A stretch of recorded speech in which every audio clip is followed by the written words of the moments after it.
Ninth, Jesus borrowed a cross. So let's see. Borrowed a womb, borrowed a father, borrowed a bed in a cave, borrowed his first Bible, borrowed his first pulpit, borrowed a lunch, borrowed a vehicle, and now he's going to, and borrows an upper room, and now he's going to borrow a cross. You see, and you have to read all the Gospels to get the story, but let me just read this verse here. The whole crowd shouted, "Away with this man Jesus, release Barabbas to us." Barabbas had been thrown into prison for an insurrection in the city and for murder. Barabbas, there were three people.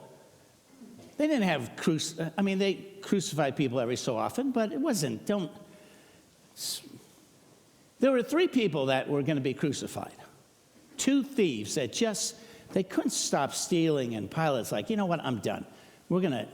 And then Pilate had one miserable, horrible guy that trying to cause disruption in the country, murdered people in his attempt to start a rebellion.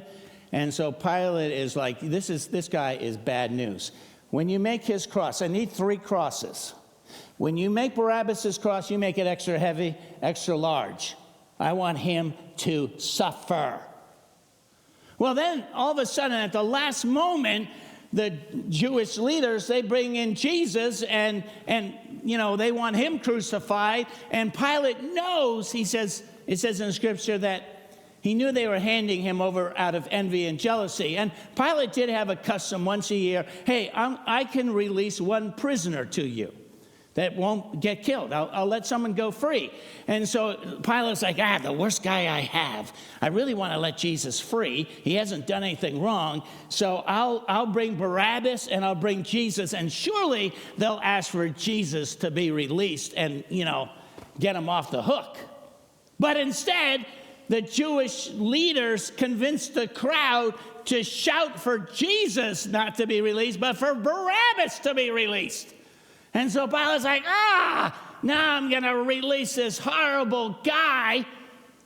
And Jesus now gets to borrow Barabbas' cross. But that is the whole gospel, isn't it?